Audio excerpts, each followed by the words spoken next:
And now to make sure you start this Monday on a high note with much determination, it's time for our Motivation Monday segment with AB Mamabolo, who's standing in for Ntlantla Mafarafara. Our topic tonight is deeper inner work.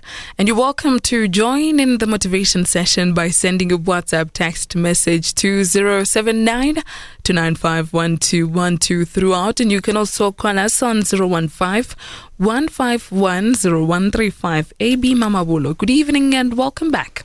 Good evening, and it's good to be back here. How are you? I am good. How are you? I'm good. You look quite energetic. You're living up to this motivation thing, because if you're going to uplift spirits in people, you need to look and sound the part. So I'm quite happy that you came in, because you came in running. So that's good. I'm just painting a picture to the listeners. So we're talking about deeper inner work. Yes. What is that? Deep inner work is the work that you and I need to do when we are pursuing each and every endeavor or any dream that we've got. The thing is, most of the times when we are pursuing our dreams or when we are pursuing our purposes, you find that the only work that we do is to make sure that we make sure that we complete or accomplish the dream. You might have a dream that I want to have $1 million, and you find that the work that you do is to attain that $1 million.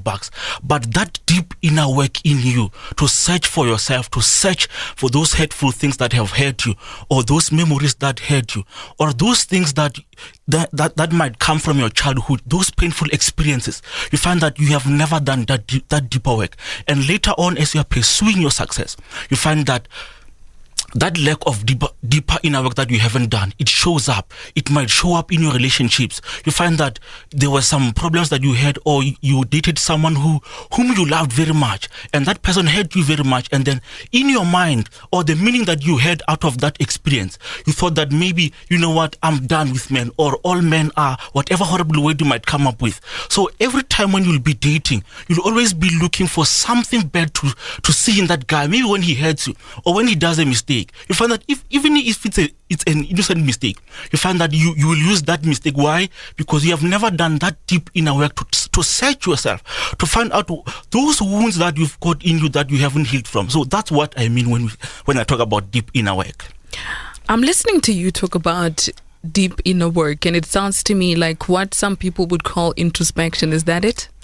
You can say it's introspection, but most of the times when we talk about introspection, you are only looking at maybe like the simple things. You don't go deep within you to find out those things that cause you, or those things that motivate you to do certain things. Let me give you an example. You find that, let's say, for example, you've never heard your mother or your father tell you that they love you. And when you're saying you're doing deep introspection, you might find that maybe you want to know what are your strengths or what are your weaknesses, but you never get to the core where you want to hear that I love you, or my son or my daughter, I am very proud of you. And that thing, that very fact that you've never heard your mom or you've never heard your father say that I love you, you find out that it shows up later in life. Maybe when you are trying to do something that maybe would make your mom proud, or you've achieved a certain level of success that would make anyone proud, maybe anyone in the family. And when you say that, you might say that you are doing deep inner work, or you're doing self-introspection, but you might be looking at like the small or the surface things. But the deep inner work, it's those things within you, those secrets that bring painful memories in you. That's the deep inner work. Which would then mean that a person who needs to do deep inner work is a person who has a lot of conflicts and battles within them, right? Even if you don't have those conflicts and battles within you, there are some things that you might find. Let me give you another example. Let's say, for example, maybe you are in a relationship, and maybe you don't have any problem, you don't have any pain or whatsoever horrible memories that is troubling you, but you find that you are afraid. Let's say, for example, that you were supposed, maybe one time, or one teacher of you said that, if it's me, they said that, Ebenezer, you are not enough. And when you go into that relationship with that partner, and you find that whatever you are doing, you are trying to fill that void that someone said, or a teacher said that you are not enough. You try to do everything to please that partner of yours, even though it's not something that it's horrible, or it's something that's painful. There are some small things that could require you and I to do our deep inner work.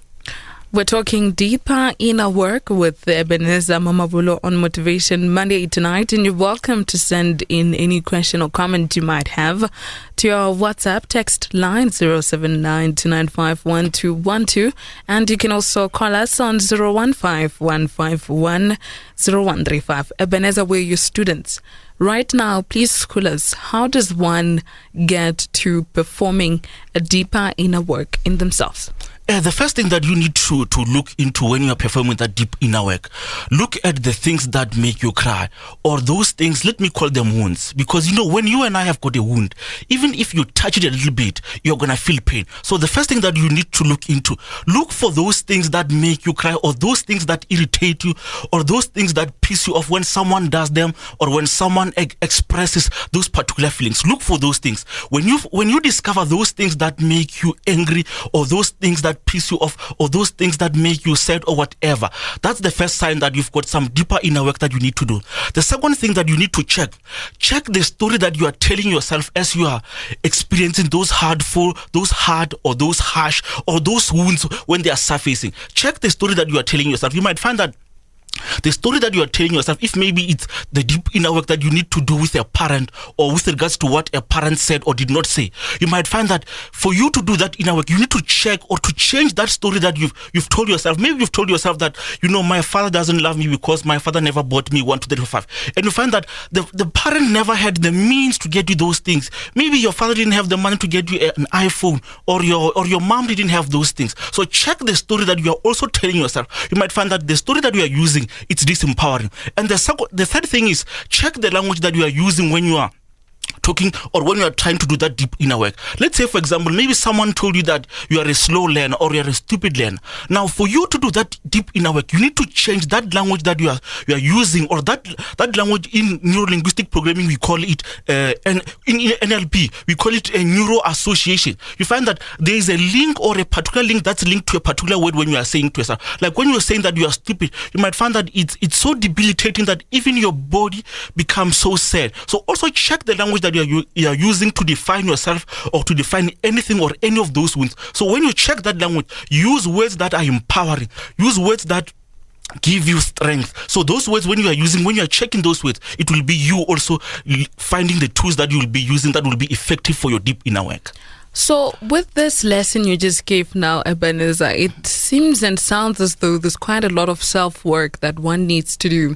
Let's bring in the external factors as well, because we know that no man is an island. Yes. What sort of help do you seek around you? Do you seek mentorship? Do you go see a psychologist? How does the one go about it with involving external factors into this deep inner work? Yeah, you can talk to your friends, because when you are talking about these issues, or when you are expressing the things that hurt you, you get yourself healing. You can go and see a psychologist if needs be, a therapist, see your mentor, a coach, whoever will be there to give you that ear for you to pour out your heart. Anyone or some people even, I heard about this type of therapy, where a person would go to a particular lamplight there in the streets to go and talk to that lamplight. Even though that lamplight does not respond, but the fact that you are pouring your heart out, you are saying those things. You can even talk to yourself in the mirror. If maybe you are struggling with the fact that you don't feel loved by your parents, or you don't feel loved by your partner, you can just go to the mirror and talk to yourself and say, you know what, Ebenezer, I love you. Ebenezer, I love you. When you are saying those words to yourself, it becomes therapeutic. So do whatever you need to do. Go see the specialist that you have to see. Go talk to your mentor, your coach, whoever you can, go see them. Some of the reasons and factors that contribute to people having this many battles that you speak of, Ebenezer, is the pressures that come with social media. So social media, some people say, can make or it can break you. Yes. But at the same time, it can inspire you, and it can equally just demolish your spirit as well. Yes. How does one then balance that whole dynamic looking at the usage of social media? How should one balance the usage of social media that's for inspiring them, like with regards to the podcast that you listen to, but also how does one guard against not being now disempowered by what they're consuming on social media? I think the first thing that you need to check is that you need to check, why are you doing a particular thing? Let's say, for example, you are using social media. Check what is the motive for you using your social media. For me personally, I use my social media to talk to people. I use my social media to inspire. And whatever does not fall into that category, you might find that I don't entertain that. So it doesn't matter what is the purpose that you are using. Make sure that even if maybe you are using your social media for entertainment, but make sure that the people that you are following are not people who will be touching the wounds that you've got, that you haven't done the deep inner work. Because when you go, it doesn't matter. Even if I tell you that don't go to social media, you might find that outside social media, maybe at work or at school, you'll find that people are talking about things that bring about those wounds. So you find that the best thing for you is to start with the deep inner work. When you do that deep inner work, when you face your fears, when you face those emotions that you don't feel comfortable when you are seeing, when you face all of maybe the demons that you've got in your heart, you'll find that it becomes easier for you to go on social media. You wouldn't care what I would be saying, because you know that battle that you had with that low self-esteem, you've conquered. So start with the deep inner work. And if maybe you haven't started with your deep inner work, maybe you are going for social media looking for people to help you, then make sure that those people who are not helping you heal, those people who are making you miserable, those people who are making you feel less of a human being or feel unsuccessful or whatsoever the case might be, make sure that maybe you unfriend them or you don't follow their feeds. Whatever you do, make sure that you don't get yourself exposed to that type of work that you haven't done on yourself. Speaking of social media, Ebenezer, a lot of people of late pour their hearts out on social media, so they share quite a lot. If they're going through the most of emotions, they share that on social media. Mm-hmm. Could that also be a way that one is trying to facilitate this deep inner work? And do you advise against or for that? One thing that's also, let me put it as a caution, because sometimes you find that when you are doing your deep inner work, sometimes you get to a point where you start being addicted to the pain that you're experiencing. You become so addicted to the pain that the attention that people are giving you when you are telling them that, maybe let's say, for example, maybe you are saying that I've got this problem or this happened to me and that happened to me. You find that over time, the fact that people are giving you attention or they are giving you an ear, you find that you get so addicted to the ear that they are giving you, and you find that whenever you're supposed to do the deep inner work, you no longer do the deep inner work because you've gotten so addicted to that attention that they are giving you. So what I would recommend is that it doesn't matter what you would be doing. Make sure that whatever it is that you are doing, whether it's people, go there and express. Don't only express. Like, one mistake that people do that makes them not to heal is that they only talk about the bad things. Talk about, if maybe you are using social media to vent or to share the negative experiences, but after that, share the lessons that you are learning, or look for the lessons that you could learn out of that experience, and also share that experience. If maybe the problem that you had was that maybe you never felt loved by your parents, you might share that, you know what, I'm not happy with my father. My father never told me that he loved me, or my mother never told me that he loved. But the lesson that I learned out of that is that, you know what, maybe my father was not raised in a way that they are able to express their feelings, or my mother was not raised in such a way that they are able to express their feelings. So don't only say the negatives, but look for the lessons. When you only look at the negatives, then it becomes disempowering. But when you look at the negatives, you share the negatives and also the positives, it becomes very empowering to you also. Talking deeper inner work is our topic tonight on Motivation Monday with AB Mamabolo. Do send in any question or comment you might have to our WhatsApp text line 079-295-1212, and you can also call us on 015-151-0135, and we continue this motivation after the break. The time is 13 minutes before 8. It's Conversations on Energy FM 102.1 and Joyce FM 101.1, and we're talking deeper inner work with AB Mamabolo for Motivation Monday. And you're welcome to send in any question or comment you might have to our WhatsApp text line, that is 079-295-1212, and you can also call us on 015-151-0135. You earlier spoke about the battles, and you looked mostly at the battles that might come or be brought forward by some of the relationships that people get involved in. Mm-hmm. And one might get to a point where now they're deciding they're no longer going to get into relationships because of past experiences and so forth. Mm-hmm. Let's look at some of the battles that are imposed by thyself and how problematic that could be. Yeah. Sometimes the most, I call it the most destructive weapon on earth, because there are many weapons that could kill you and I, but the most dangerous weapons, it's the one that are imposed by us. An African proverb says that if there is no enemy within, the enemies that we are encountering outside can do us no harm. Why is that? Because one of the the most important person that we must check, or whose expectations we must check, it's ourselves. Because the expectations that we have of ourselves, sometimes they are reasonable and sometimes they are not reasonable. So if you never look into yourself, make sure that whatever expectations you've got for yourself, make sure that those expectations, they are reasonable. Sometimes you find that you've got so many goals that you are pursuing. Some of them are not even within your control for you to accomplish those things. And you find that, you know what, as you are busy pursuing those goals, you even get to a point where you think that you are not successful because maybe you earned $1 million and you wanted to earn $1 billion, or you earn $1 billion and you wanted to make $1 trillion. Why? Because you find that you are the one who is self-destructive. You are not looking at yourself. Make sure that you look at yourself. Don't put stress over yourself. It's good to dream big. It's good to seek whatever it is that you are seeking. That's the very best. But make sure that whatever it is that you are pursuing, or whatever it is that you are dreaming that you want to acquire, make sure that it's not. Set goals that stretch you, set goals that empower you, goals that make you to go through the process for you to become the person who can achieve that particular goal or dream you've got. But also, don't be too hard on yourself. When things don't go the way you planned, just be happy with whatever you've done. Be happy with the small progress that you are achieving. So don't be too hard on yourself, and don't even let the expectations that other people have of you. You might find that maybe your parents say that, you know what, I will never be happy or proud of you until you achieve 1, 2, 3, 4, 5. Even if you fail to achieve those particular things, be happy with yourself. Go to bed happy, knowing that you gave your very best. You did whatever it is that you needed to do. Let's run with that very example you just gave now of parents that somewhat put pressure on the little ones and just their children in general to say, you need to acquire this and this and this and that.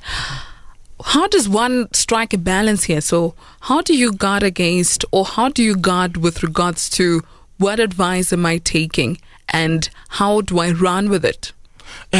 One thing I've realized is, especially when it comes to parents or family, you find that sometimes you find that your mom or your father had their own dreams that they wanted to accomplish. Maybe something bad happened or an experience happened and it stopped them from living their own dreams. Now, the biggest mistake that parents do is that they try to live their dreams through their children. They try to become, they wanted to become doctors, but now they're also forcing their children to become doctors or to become whatever it is. Now, what you need to check is that check the advice that you are getting from your loved ones or your parents. Is it something that you yourself want also? If they want you to become a musician, or if they want you to become a doctor or an engineer, check with yourself, is it something that you really want, or is it something that you will only achieve because you want to make them happy? Now, if you find that whatever it is that they are advising you or giving you the advice to pursue, if it's something that you don't want, or if it's something that doesn't bring you joy, or if it's something that makes you miserable, talk to them, talk to your parents and tell them that, you know what, mom, dad, as much as I love you, but this is not in line with the dreams that I've got for myself. So make sure that whatever advice it is that you are getting, check with yourself first. Do the deep inner work. Know that this is what I want. These are my strengths. These are my weaknesses. Now, when you look at that, when they ask you, go and become a doctor, you find that maybe you are afraid of blood. Don't go and study nursing or try to become a doctor because it requires you to be familiar. So make sure that the advice that they are giving you, make sure that it's the advice that you also want to follow, or it's something that you want to do for yourself. I told this to Nhlanhla, and I'm going to tell it to you even now, that I feel as though we're just setting a new trend with regards to motivational speaking. Now, we're trying to build people that are able to do deeper inner work by themselves. Mm-hmm. These are people who at that particular time are irked by battles that they are fighting within themselves, mm-hmm. which can then see them somewhat trying to disregard every little win that they are acquiring in the way. Mm-hmm. How does one also remember to equally celebrate every little win that they're acquiring in their journey, just as they appreciate and consider the mistakes and the failures that come with it? And how important also is it for one to even consider celebrating every little win? Celebrating your wins is very, very, very important because it also assures you that you are making progress. I would say that one of the mistakes that I did myself was that I never celebrated any win. You find that whatever success I was achieving, I would say that, what's next? What am I doing next? Then you find that sometimes or a few months later, I am burnt out. I don't have anything to do, or I tried to achieve a big goal and I didn't accomplish that goal. But you find that I was being too hard on myself because I wasn't celebrating my small wins. So make sure that whatever it is you are doing, make sure that you celebrate celebrate those small wins. If you are trying to come up with a lifestyle, maybe you want to set a lifestyle of investing so that you'll have enough money to feed your family. When you accomplish that goal, even if you are saving $100, be proud of yourself, because maybe some other month you didn't even have any money. You owed even someone their money. Make sure that you celebrate those small wins, because when days get tough or when it gets hard, it will be those small wins that you'll be looking for, or you'll be reflecting on. You say that, you know what, that was a big goal, but even though I didn't achieve that big goal, at least I became someone else. So be mindful of the process that you are going. As you are achieving your success, or even when you are missing, be proud of those small wins that you are accomplishing. Make sure that you go back and you look at them. When things get tough, or when you are bent out or whatever, if you are like me, when you are bent out, you look back and you say, you know what, as much as I might not have accomplished 1, 2, 3, 5, but 4, 5, 6, 7, 8, that I wanted to achieve last year, I did achieve that. And for that, I am proud of myself. So be proud of yourself and celebrate those small wins. You speak about how you, for the longest of times, did not celebrate your small wins because you always asked yourself, what's next? There could be a danger that can come with actually celebrating the small wins for too long. So you spend so much time concentrating on this that you've just achieved that you lose focus of what's next. Talk about that. Yeah, and that's also very dangerous, because whatever it is that you are doing, make sure that if maybe, let's say for example, if let's say for me, when I celebrate, or whenever I'm feeling bad, I always set the rule that whatever I do, whether I'm celebrating or I'm not celebrating, I have a 24-hour rule, which means that if I am celebrating whatever win or accomplishment that I have done, I only celebrate it for 24 hours, no more than that. Or if maybe I'm experiencing a bad day, or I'm feeling bad, or the worst has happened for me in that particular day, I'll make sure that it never becomes more than 24 hours. Because when it becomes more than 24 hours, you'll find that you are celebrating you're always celebrating every day. Now you are forgetting about the work that you are supposed to be doing today. Or maybe you are feeling bad, you find that you even get depressed and all those things. Make sure that whatever win that you've got, set a time limit that, you know what, whatever success I accomplish, I'm going to celebrate it maybe for one day only. Or if one day it's too big for you, set the amount of hours, but make sure that you don't do it too long. Don't stay celebrating successes too long that you find that you are no more doing the work. Now you are celebrating yesterday. You are talking about the good old days. You find that there are people who are celebrating the good old days when they used to be the best student in class, or the good old days when they used to be the best employees. So don't fall into that trap. Set a time, or do whatever it takes for you to not celebrate too long. So when you are not celebrating too long, it would mean that you're optimistic about the future and all that you still are yet to acquire. Yes. And then there are some people who question people that you must try and guard against celebrating too quick. Okay. So you're pursuing this project, Ebenezer, and you're quite confident about it, that it's going to blow up pretty much. It's going to do really well. When do you celebrate? Is there such a thing as the danger that can come with celebrating too early? I would say that the way you celebrate, let's say for example, if you've got a particular project and you find that in that project there were certain things that you were afraid of doing, when you do those things that you were afraid of doing, or when you accomplish those things you were afraid that your boss might approve or not approve, those things are good for you to celebrate. Celebrate those things, because they will be boosting your confidence, because they were weaknesses that you had in you. But when you get to celebrate things that were already your strengths, or things that you already knew how to accomplish, you might find that you celebrate too long that you even think that the project is accomplished. You even lose focus, and you even lose track of where you were going or what's left for you to do. So make sure that whatever it is that you're doing, celebrate only the weaknesses that might be early. But when it comes to things that you were already familiar with, or things that you had already sharpened within yourself, don't celebrate them too much, because you find that you get so caught up that you even think that you are winning. So make sure that you balance your celebration. I would recommend that celebrate, if you've got a big project, celebrate those things which were bad or which were negatives in you, or which maybe were bad characters, because when you celebrate those things, they empower you and they give you strength. Before we conclude this conversation, Ebenezer, I would like for you to just wrap up the whole process that one has to go through when they are trying to acquire this deeper inner work. I would say that, in summary, when you are doing the deep inner work, when you are trying to find out those things or those wounds that you might have within yourself, the first thing for you to do is don't be too hard on yourself. There are so many things that happen in life. There are so many experiences that happen to us in life that are not within our control. So don't be too hard on yourself. Appreciate yourself, whatever it is, whatever small win or whatever horrible thing might have happened to you. Appreciate appreciate yourself. Even though if you've gone through the worst of experiences, you are still alive. Make sure that you appreciate yourself and know that you are enough. There's nothing wrong with you. There's nothing wrong with the experiences that you've got. There's nothing wrong with the environment that you grew up in. You are enough. The second thing that you need to check after you've told yourself, or check your self-talk. Check your self-talk. Make sure that the things or the words and the meaning that you are given, the circumstances or the challenges that you are going through, make sure that they are empowering. Check the words you say to yourself. Make sure that they are words that empower, inspire, and motivate you. Check even the meaning.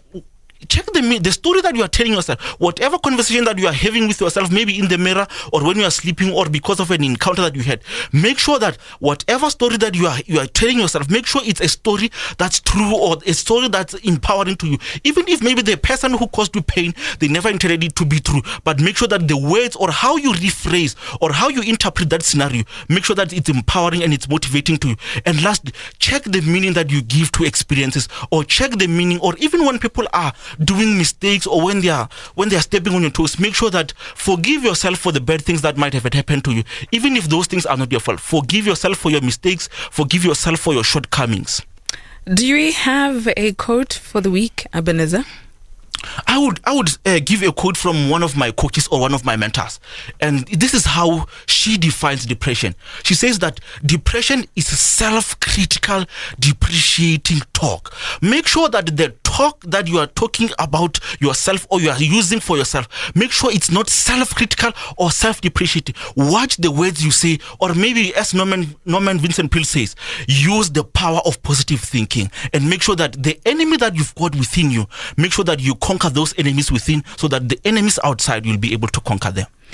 We're always left as better people than we were when we started listening to you, Ebenezer Mamabolo, and it's always a pleasure to have you on